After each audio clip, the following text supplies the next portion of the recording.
Bismillahirrahmanirrahim. Alhamdulillahirabbil alamin wa bihi nasta'in wassalatu wassalamu ala Rasulillahil amin. Sayyidina wa maulana Muhammadin sallallahu alaihi wasallam wa ala alihi wa sahbihi wa man tabi'ahum bi ihsanin ila yaumiddin. Amma ba'd. Allahumma arhamna bi tarkil ma'asi abadan ma abqaitana warhamna an natakallafa ma la ya'nina warzuqna husnan nazar بما يرضيك عنا برحمتك يا أرحم الراحمين. اللهم افتح علينا حكمتك وانشر علينا من خزائن رحمتك يا أرحم الراحمين. رب اشرح لي صدري ويسر لي أمري واحلل عقدة من لساني يفقهوا قول. أما بعد. السلام عليكم ورحمة الله وبركاته.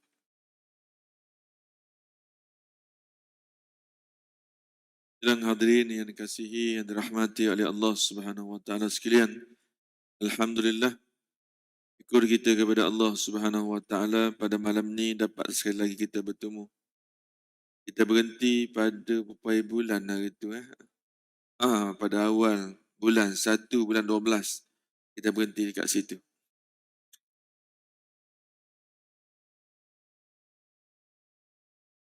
Saya masa sekolah menengah dulu pernah kena tipu kat cikgu. Masa masuk dalam kelas ada satu program bengkel, kena tipu kat cikgu, kat ustaz saya.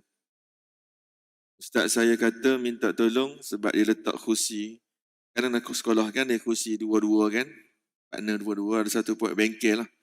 Untuk tak silap saya bengkel untuk periksa SPM tak silap saya masa tu. Memang ustaz tu memang expert lah bab menipu student. Dia tipu untuk kebaikan kita. Dia kata minta tolong semua pelajar-pelajar, murid-murid sekalian supaya cari partner hak paling rapat sekali. Jadi supaya mudah duduk di meja tu ada dua-dua, cari partner yang paling rapat sekali. Kita pun cepat-cepat ke cari partner kita, mana hak paling rapat sekali. Nak ni ambil yang ni, adik yang ambil ni. Jadi dia bagi masa 5 minit, okey settle semua dah. Dah dapat partner masing-masing dah.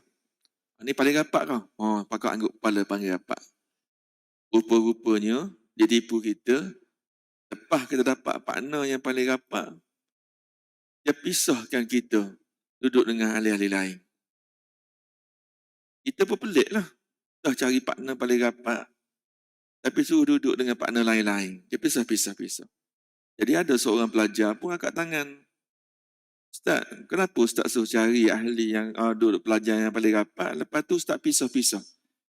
Sebabnya kalau awak duduk dengan ahli rapat, awak sembang, awak tak akan bercakap, tak awak dengar apa saya cakap.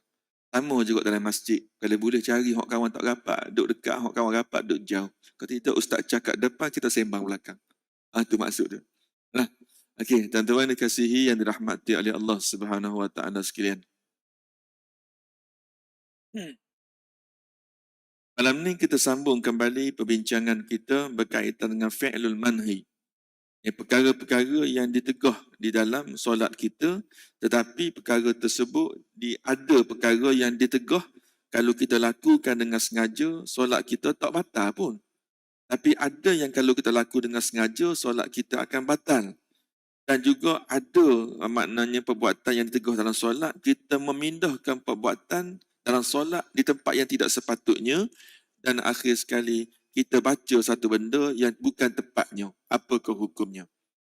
Baik, kita pergi satu persatu. Mala yubtilu amduhus solah. Perkara ini adalah perkara yang ditegah dilakukan dalam solat.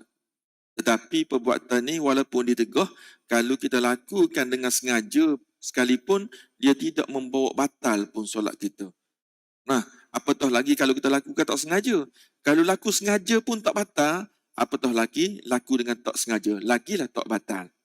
Nah, okey. Baru ni kita berhenti kat situ. Idza fa'ala musalli fi'lan. Apabila orang yang solat itu melakukan sesuatu perbuatan, wazada fis solati ziyadatan, dan dia menambahkan perbuatan tersebut di dalam solatnya, wa kana amidan, sekalipun dia lakukan dengan sengaja. Fala tabtilu solatuhu, maka solatnya tidak batal. wala yasjudu lisahwi, dan tidak perlu pun dia sujud sahwi. Kal iltifati fi solati, di antaranya adalah perbuatan yang dilarang dalam solat tapi tak batal kalau kita lakukan, iaitu menoleh ke kanan ke kiri dalam solat. Kita berhenti situ pun ni. Duk tengok semayang ni, kepala kita macam kipas, paling kanan, paling kiri. Maka dia tidak batal solat seorang tersebut sekalipun dia laku dengan sengaja. Dia kata, wala yasjudu, dia kata, fala tabsul wal mashil khutwatun aw khutwataini, ataupun dia berjalan selangkah pergi ke depan ke belakang ke depan ke dengan secara tertib, tidak seperti berjalan satu berhenti. Dia kata li'anna fi'l hadhihi ziyadah amatan la yu'athir ala solah, sekalipun perbuatan tersebut adalah perbuatan yang menambah perbuatan yang tidak disyariatkan dalam solat, la yu'athir ala solati, maka dia tidak memberi kesan pun dari kesahan solat tersebut. Nanti saya ulang nanti. Fa in fa'alaha nasiya fala yasjudu bil aula. Tapi kalau dia laku dengan sengaja, dia tak perlu sujud sahwi pun dan solat tak batal. Bagaimana kalau dia laku dengan tak sengaja? Fala yasjudu bil aula. Begitu juga kalau lakukan dengan tidak sengaja pun tidak perlu dia sujud sahwi mengikut pendapat yang paling utama. Maknanya pendapat ni ada kata kalau kita lakukan perkara tersebut sekalipun tidak membatalkan solat dengan tidak sengaja, kata tak payah sujud sahwi. Tapi setengah ulama kata sujud sahwi. Tapi kalau laku dengan sengaja, maka dia tak perlu sujud sahwi, sepakat para ulama. Okey, tuan-tuan tengoklah. Mungkin tuan tengok apa ustaz nak cakap sebenarnya. Dia kata di antara perbuatan-perbuatan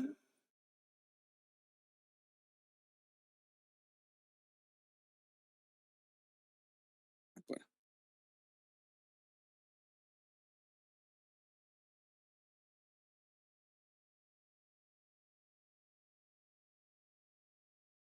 Di antaranya adalah dengan berpaling ke kanan ke kiri di dalam solat. Dia terbang angin, kena tutup.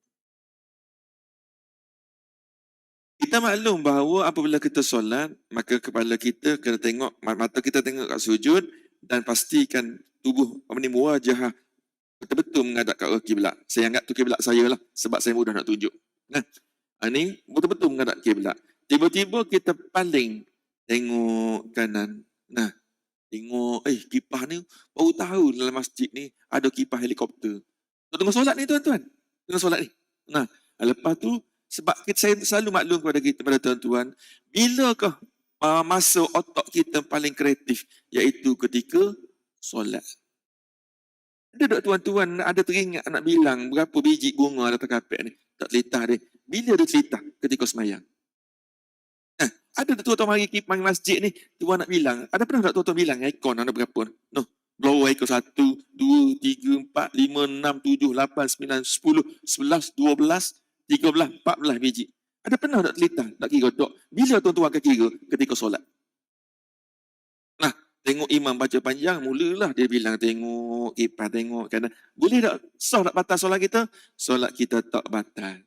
Dan tidak perlu pun kita sujud sahwi sekalipun kita buat dengan sengaja. Tak perlu sujud sahwi. Tapi perbuatan tu tetap makruh. Jangan buat lah. Saya beritahu tahu, bukan suruh buat, suruh tahu.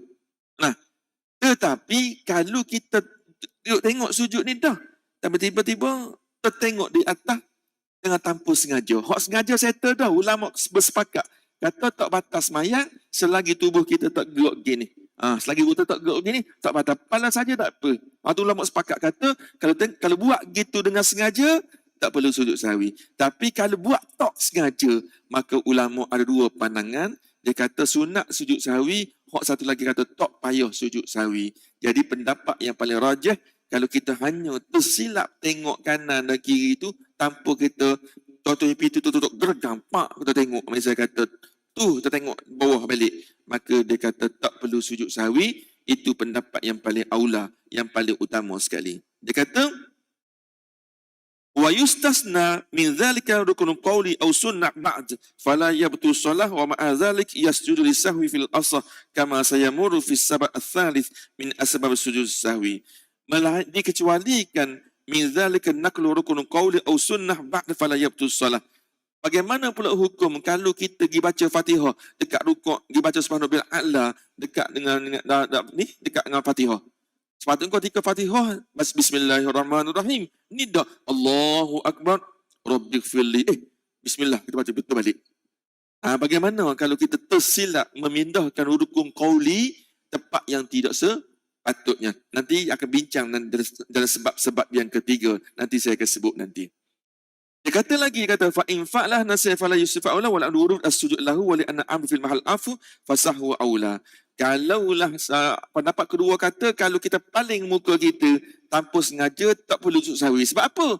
Sebab kata kalau buat dengan sengaja pun tak payah sujud sahwi, lebih-lebih lagi kalau buat tak sengaja pun tak perlu sujud sahwi sebab perbuatan tersebut tidaklah membatalkan solat. Bagaimana saya sebut baru ni kan? Pada hari ini saya kata bagi ibu-ibu yang ada anak hyperaktif misalnya kata, kalau dia nak tunggu dia tidur, dia takkan tidur. Kalau kita nak semayang, nak tunggu dia tidur, dia takkan tidur. Maka boleh kita kunci dalam bilik, cuma kepala kita bergerak kanan dan kiri, takut-takut dia main benda bahaya. Itu sahaja. Tak apa. Adakah batal hukumnya? Adakah makruh hukumnya? Makruh. Batal pun tidak, makruh pun tidak. Sebab ketika itu, kita lihat dalam keadaan darurat. Kalau tuan-tuan pernah tengok, kalau askar, tuan tengok taib, cara semayang di medan perang. Tuan taib dalam YouTube tu ada askar, ada kagat telah keluarkan, cara semayang ketika dalam keadaan perang. Ada 4-5 cara. Di antaranya tuan akan tengok, askar duk pegang ni, askar duk tengah semayang. Tengah semayang tu kiblat sini. Tengah semayang pegang M16 tu, kepala dia bergerak tengah semayang. Semayang. Tak iman, Bismillahirrahmanirrahim, Alhamdulillah, kepala bergerak gini. Jadi sebab apa? Di tangkap darurat, takut musuh mari ikut depan nanti. Boleh tak semayang gitu? Boleh, tak jadi masalah. Jadi sebab apa dia boleh? Sebab dia dalam keadaan darurat. Jadi kalau anak main benda bahaya, terjun atas tangga, tu benda tak bahaya ke? Bahaya juga. Sebab itulah boleh kita paling kanan ke kiri, selagi mana tak paling, dia tak bergerak dari segi badan kita bergerak ke kanan ke kiri. Yang tu yang saya tegur baru ni tu. Kita semayang cantik-cantik. Takbir Allahu Akbar, cantik semayang kita. Baca Fatihah tajwid pun cantik, rukuk cantik, semua cantik. Tapi solat kita batal ketika mana? Ketika kita bagi salam. Sebab apa? Ramai di kalangan kita apabila bagi salam, dia tak gerak kepala saja, dia gerak dengan badannya sekali. Itu kena perhati. Walaupun saya dah banyak kali saya sebut, saya remind sebabnya perbuatan tersebut sedang berlaku. Dan kemungkinan yang buat tu adalah kita. Sebab itulah kepala kita, apabila kita bagi salam, Assalamualaikum tu, badan jangan bergerak. Jadi, Assalamualaikum warahmatullahi. Kepalanya bergerak, badan jangan begini. Kalau kita bergerak begini, solat kita telah pun batal. Tak boleh. Begitu juga kalau kita contohnya kita kata, kita paling ke kanan cantik, tak paling. Assalamualaikum warahmatullahi. Lepas tangan kiri berpaling. Assalamualaikum warahmatullahi, kita paling. Adakah solat kita batal? Tak. Sebab apa? Bagi salam ke kiri sudah pun sunat. Salam yang rukun adalah salam yang pertama. Bukan makna salam kedua kita boleh buat begitu. Jadi kalau kita buat begitu, maka kita tidak akan dapat pahala sunat yang telah dijanjikan untuk salam yang kedua. Itu yang saya maksudkan. Baik. Tadi malaya yubtilu amru solat. Ada perbuatan yang kita lakukan dengan sengaja tapi tidak membatalkan solat. Antaranya adalah bergerak, berpaling ke kipah, kat macam kipah paling kepala saja tapi badan tak paling. Yaqwal masyid khutwataini. Begitu juga ketika orang yang bagi kekosongan yang ada di depan. Ini saya ingatkan sekali, kekosongan ada di depan, kita pun nak gerak, contohnya kita ada sini, cantik soft yang kedua. Tiba-tiba ada seorang jemaah yang batal solatnya, dia pun bergerak pergi keluar nak ambil wuduk. Jadi kita ni belakang ni pun bergerak nak naik, nak isikan kekosongan. Jadi maknanya bergerak khutwah. Satu. Subhanallah. Tak baca subhanallah, tapi kita kira. Khutwah. Ni tak apa. Subhanallah. Mana kita bergerak selangkah-langkah. Ustaz, kalaulah ada orang semayang duduk belakang, ada kosong tu, dia berjalan begini ya naik. Tu cara tu kalau tuan tengok, kalau berjalan begini ni, orang semayang kau. Tak semayang kan ni? Tu jalan biasa. Kalau tuan-tuan tengok, kan, kalau bergerak begini, patutlah bergerak begitu. Rupanya semayang, orang tahu semayang. Sebab ni pergerakan laju begini, seperti ini adalah bukan pergerakan orang solat. Sebab tu hukumnya adalah batal. Tapi kalau tuan-tuan jumpa kat kedai, ada jumpa kat supermarket, ada seorang jalan gini. Jalan gini. Kalau jumpa kat supermarket, orang jalan itu, baik duduk jauh-jauh. Sebab dia beza orang solat dengan orang tak solat. Sebab tu Imam Nawawi dia tanya, wahai Imam Nawawi, bagaimana kita nak tahu pergerakan seseorang itu dia telah pun batal solatnya? Sama ada dia menggaru ke, dia berjalan ke? Maka Imam Nawawi menjawab, kalaulah kita nak tahu seseorang itu ataupun kita ni batal solat ke tidak, kalau kita bergerak, kita bandingkan. Cara itu tu dilakukan dalam solat ke luar solat? Kalau bergerak begini, ini adalah orang yang luar solat. Tapi kalau dia bergerak satu-satu, itulah pergerakan orang yang dah solat. Jadi kalau kita dah berjalan begini, laju begini, maka perbuatan tersebut adalah dilakukan oleh luar daripada solat, maka batal sembahyang. Contohnya kata, kita gatal. Duk tengok sembahyang, mak garu gini. Ni perbuatan disebut ni orang laku kebiasaan luar solat. Tapi kalau kita gatal, mak kita garu satu. Mak kita garu satu. Maka solat kita tidak akan batal. Walaupun kita garu cepat satu, dua, tiga, tak akan batal. Sebabnya kalau di luar solat, tak ada orang bergaru gini. Satu-satu. Mesti begini dia bergaru. Tapi kalau dalam solat dia buat gini, dan perbuatan ini juga dilakukan di luar solat, maka solatnya telah pun batal. Itu cara kita nak mengukur perbuatan kita atau orang lain solatnya batal ataupun tidak. Contoh, kalau kita sakit tekak, imam sakit tekak. Kalau kita sakit tekak di luar solat, kita macam kata kohok lekat. Itu luar solat. Tapi kalau dalam solat, buat gitu juga. Sama dengan perbuatan luar solat, batal solat. Itu cara ukuran dia. Tapi sebab itulah, kalau imam tak ada masalah. Misalnya dia baca tu, kok. Jadi nampak beradak. Apabila nampak beradak tu, perbuatan tu hanya dilakukan dalam solat. Maka solatnya tidak batal. Itu cara pengukuran dia. Baik.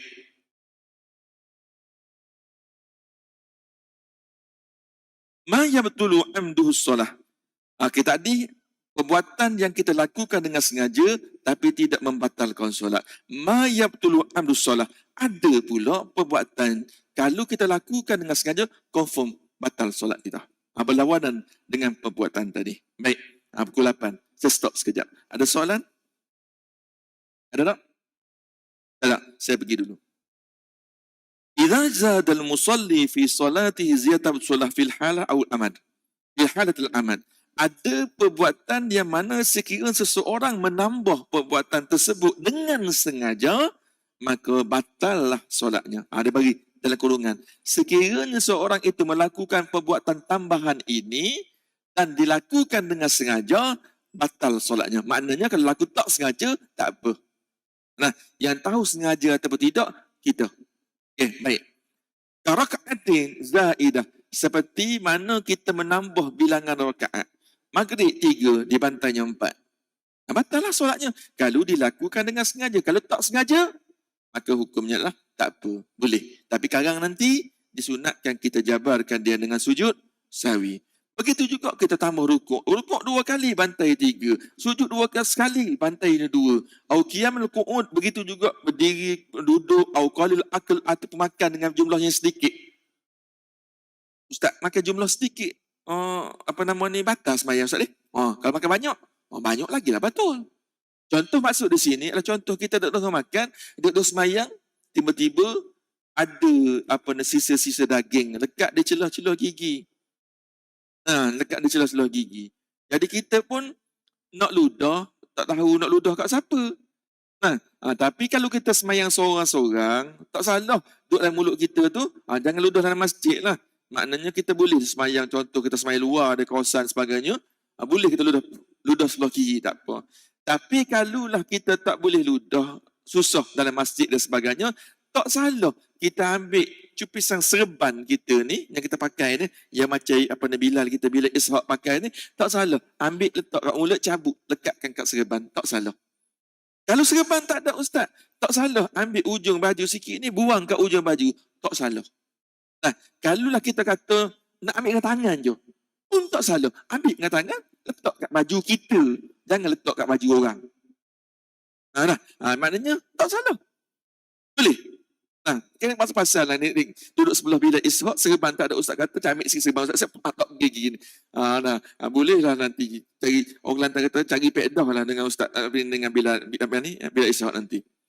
Au qalilun, dia kata qalilun aql au qalilun kalam, atau bercakap dengan cakapannya sikit. Contoh dia kata, contohnya pintu tertutup, pegang, pecut. Dia dah biasa. Adakah batal solatnya kalau ia lakukan dengan spontan? Tak. Tapi kalau lakukan dengan sengaja, batal solatnya. Kadang-kadang ada juga ketika kita lalai. Ketika lalai, tak dengar semayang, tiba-tiba teringat orang bergaduh, kita bergaduh sebagainya, tiba-tiba pak keluar. Bodoh. Contoh keluar. Takkan je keluar spontan dari mulut kita. Sedikit keluar. Adakah batal solat kita? Tidak. Kalaulah kita tak laku dengan sengaja. Tapi kalau laku dengan sengaja, maka secara automatik solat kita ni adalah batal. Wa in fa'ala dzalika nasiya. Perbuatan-perbuatan yang saya sebut tadi adalah perbuatan yang dilarang dalam solat. Kalau lakukan dengan sengaja, maka batal solat. Tapi kalau laku dengan terlupa, solat kita tidak batal. Tetapi dia kata wa yasjudu lis-sahwi, maka disunatkan karang nanti kita sujud sahwi. Tapi tengoklah Pak Imam ke, kalau Pak Imam tu dia sendiri yang dia tahu kesilapan dia tu, orang lain tak tahu. Sebabnya kebiasaan yang kita tahu kesilapan imam ni apabila dia terkurang ataupun terlebih rakaat, tak baca tasyahud awal ataupun tak baca kunut, itu tak nampak. Tapi ada yang kesalahan-kesalahan tertentu yang mana disunatkan sujud sahwi, cuma yang imam seorang yang tahu sebab dia yang buat. Adakah sunat sujud sahwi? Juga disunatkan sujud sahwi. Cuma bagi saya secara peribadi, elok imam tinggalkan sujud sahwi itu sebab apa? Takut mentashwishkan, mewas-waskan makmum di belakang. Melainkan perbuatan yang saya sebut tadi, kunut, bilangan rakaat lebih atau kurang, tak baca tasyahud awal, tu semua makmum tahu. Maka barulah kita sunatkan sujud sahwi. Baik, kita pergi lagi. والدليل عليه ما روى عبد الله بن مسعود رضي الله عنه أن النبي صلى الله عليه وسلم يعني صلى ظهر 5 فقيل له صليت 5 فسجد سجدتين وهو جالس بعد التسليم وما رواه أبو هريرة رضي الله عنه في قصة ذي اليدين أن النبي صلى الله عليه وسلم اثنتين وكلم ذا اليدين وأتم الصلاة وسجد سجدتين. Dua hukum yang berbeza, dua hadis yang berbeza. Satu ketika Nabi penuh sembahyang, dia tak sebut di sini sembahyang gapo, sebut zuhur, sebut solat zuhur 5. Satu ketika Nabi penuh sembahyang zuhur 5 rakaat.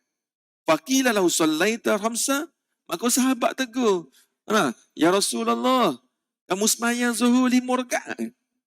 Maka sahabat pun mengangguk pada tanda setuju, memang Nabi sembahyang 5 rakaat. Maka fasajada sajadataini wa huwa jalisun ba'da taslim. Kemudian Nabi pun bagi salam, sujud sahwi, baru Nabi bagi salam. Saya ulang balik. Saya ulang balik. Baik. Nabi duduk sembahyang sini, duduk sembahyang ni, duduk tahiyat akhir. Tahiyat akhir, Allahumma salli ala Muhammad wa ala ali Muhammad. Assalamualaikum warahmatullahi. Assalamualaikum warahmatullahi. Seorang sahabat tegur, ya Rasulullah, kamu telah sembahyang zuhur 5 rakaat. Nabi paling ke sahabat lain, angguk, setuju, Nabi sembahyang 5 rakaat naik zuhur. Maka Nabi tak memikir panjang. Allahu Akbar. Nabi sambil duduk. Allahu Akbar.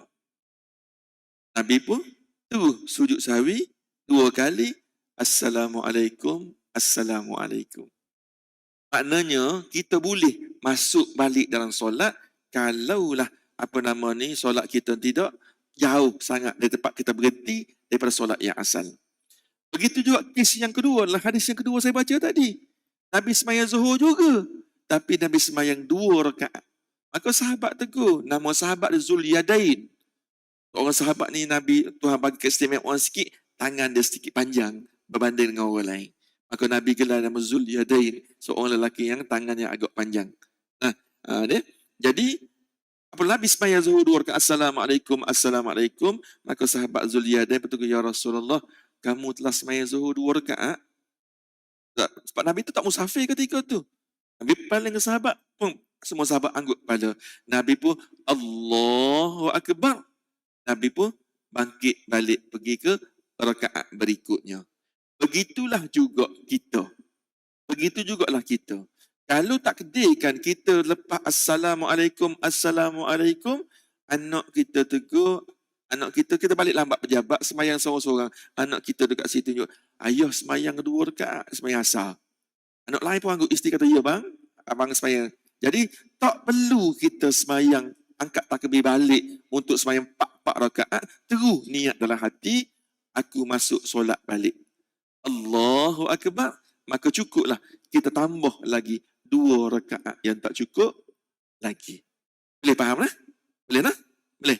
Kalau tak faham, tanya. Sebab saya kata, as-sukut dallah ala rida. Maknanya diam tu tanda setuju.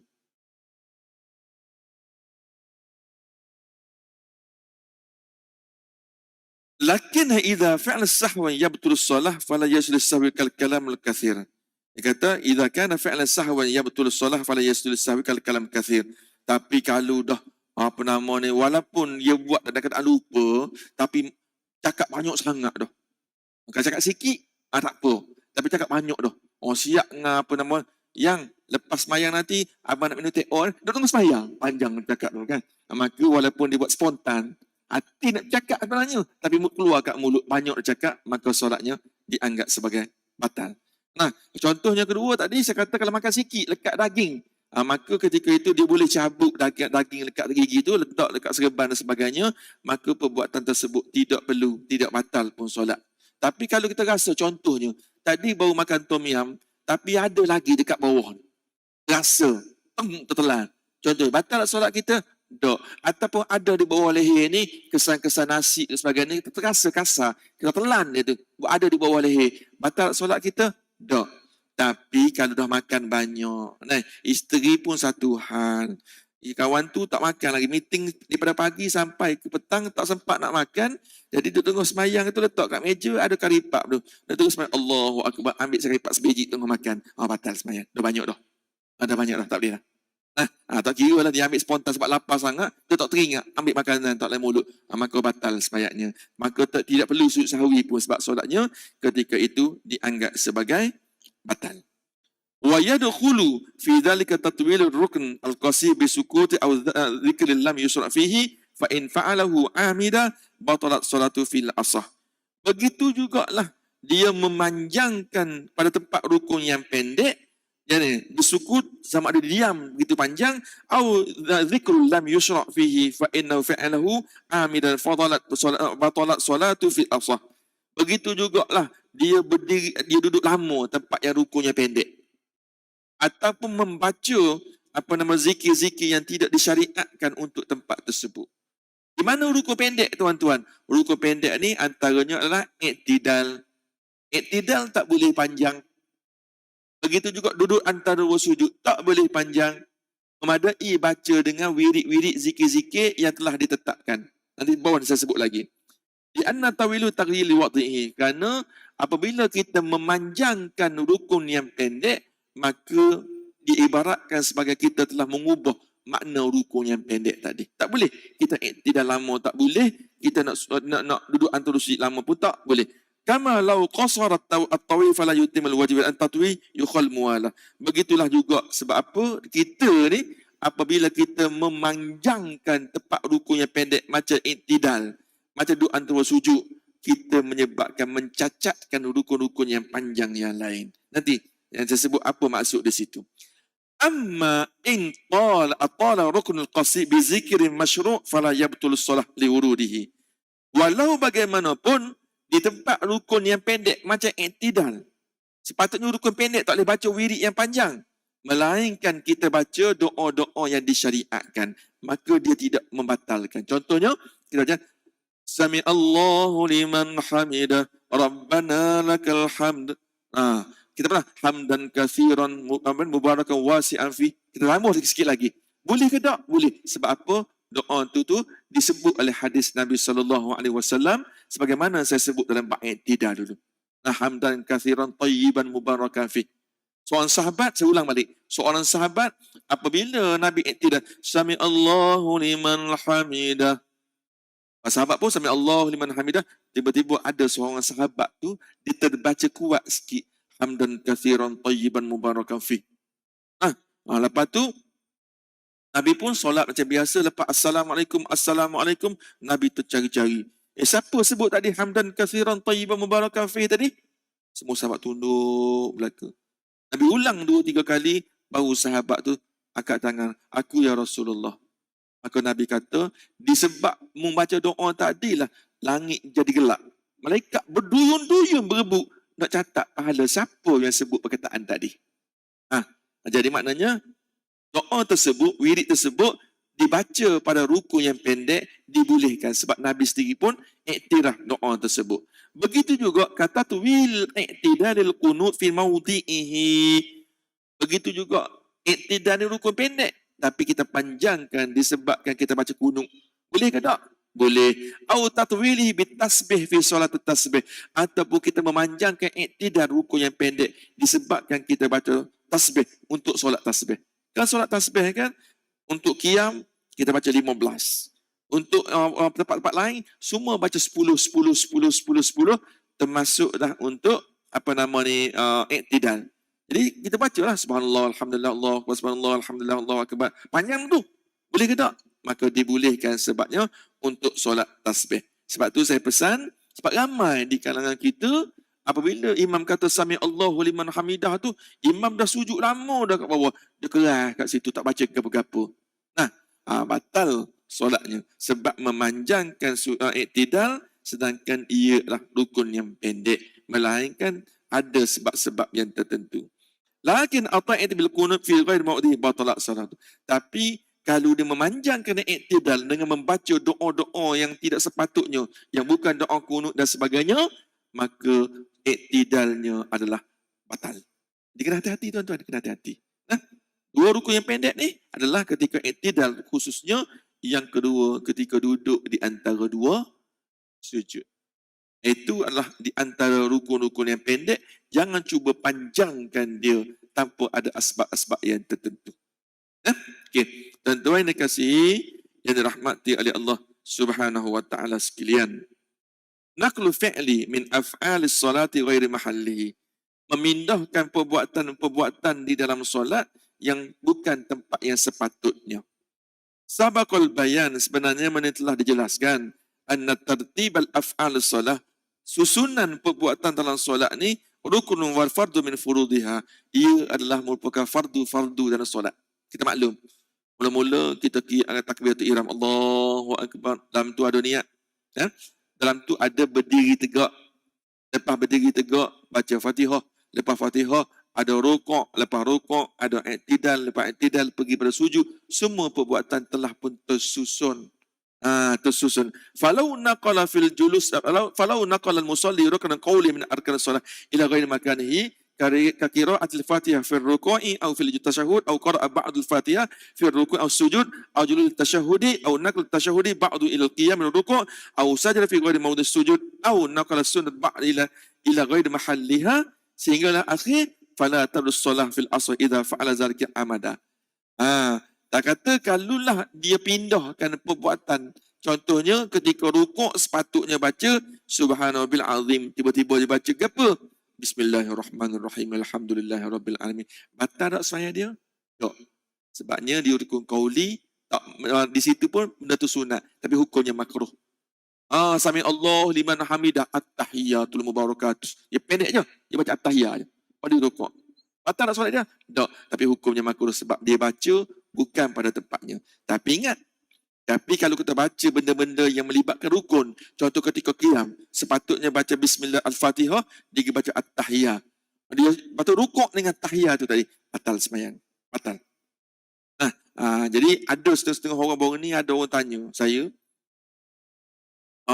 saya, dia ketika dia rukuk, maknanya dia baca qul huwallahu ahad Allahus samad dengan tujuan untuk mendatangkan kekhusyukan baginya. Tak kira lah atas dasar apa sekalipun, qul huwallahu tu bukan patut dibaca dekat tasyahud, patut dibaca dekat masa lepas Fatihah. Maka hukumnya sah, tapi makruh hukumnya. Baik, kita pergi lagi. Fa in fa'alahu sahwan aw ma sajdatain sahwi fil akhir salah litakil tahfuz al ma'mur bihi. Walaumanapun kalau orang ni dengan sengaja atau tak sengaja dia pergi baca dia baca qul huwallah ketika rukuk, mengikut setengah kitab mengatakan bahawa disunatkannya bagi sujud sahwi. Baik. Yang keempat, asyakku fi ala af'alis solah. Berlaku keraguan ketika di dalam solat. Asyakku min taraddudi. Syak ni maksudnya kita ragu-ragu. Wa ya'khudh syak fi solah inda suar. Kebiasaannya syak ni berlaku dalam beberapa bentuk dalam solat. Di antaranya, asyakku fi adadi rakaati. Syak di segi bilangan rakaat. Ini hak paling banyak. Ini yang hak paling banyak. Okey. Idza syakka al-musalli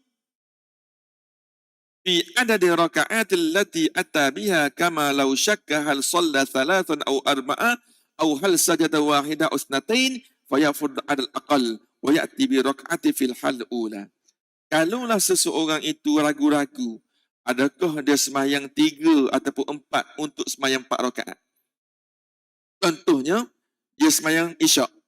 Aku ni 3 ke 4, maka cara terbaik sekali fayafrudu al-adl aqal, maka hendaklah dia mengambil bilangan yang kurang.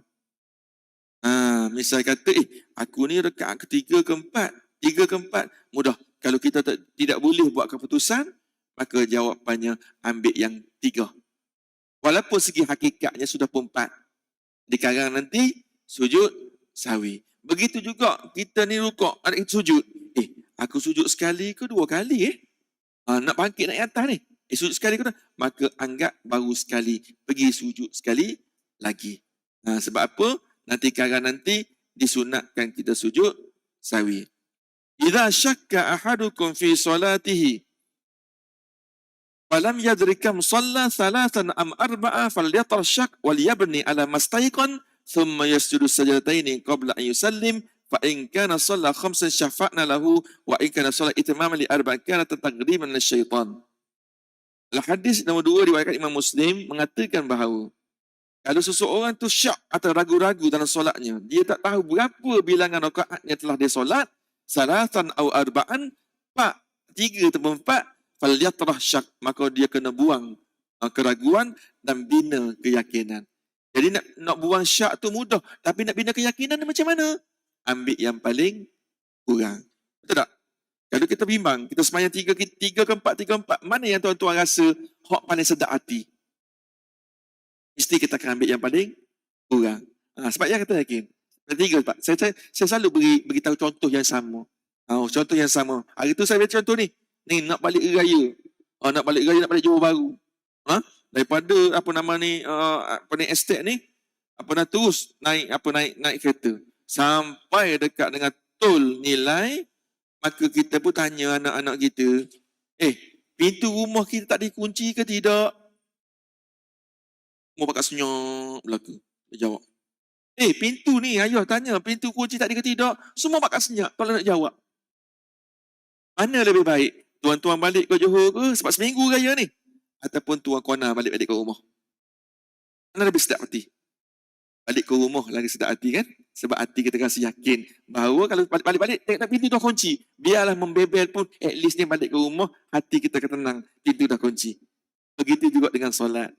Kita mana lebih tenang hati. Sebenarnya kita ni, cukup 3 ke 4, cukup 3 ke 4, cukup 3 ke 4. Mana yang menenangkan hati kita? Ambil 3 lagi, tenang. Walaupun segi hakikatnya sudah 4.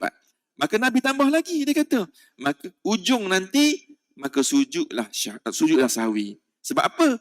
Dia kata, fa in kana shalla khamsan syafa'na lahu salatahu. Sekiranya sembahyang kamu sebenarnya dah cukup, nak kamu bangun tak di rakaat kelima tu.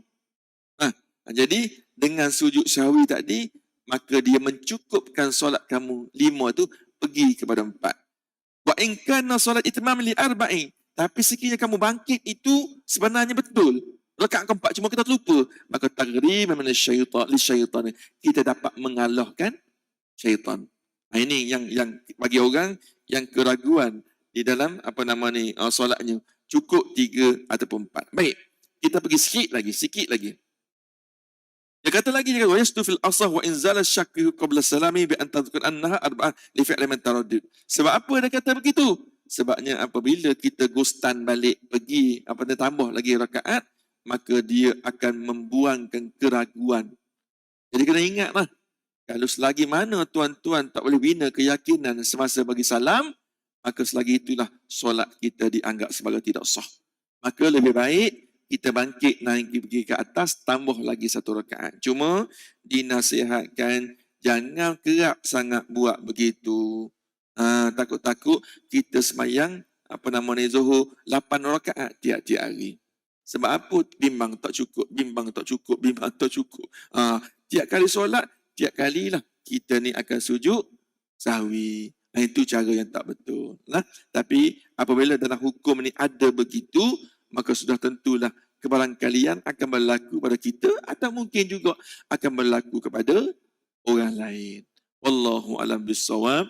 Apa yang baik daripada Allah Subhanahu wa taala, apa yang kurang itu adalah daripada kelemahan saya sendiri.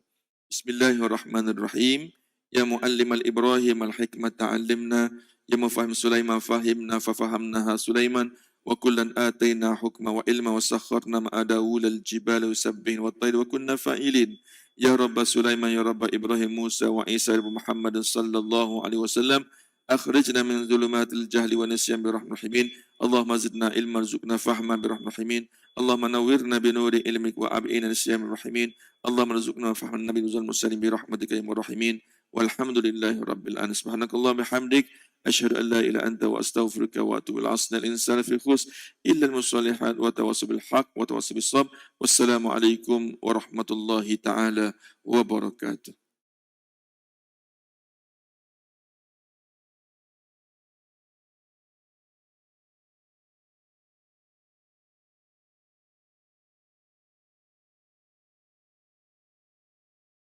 الله أكبر الله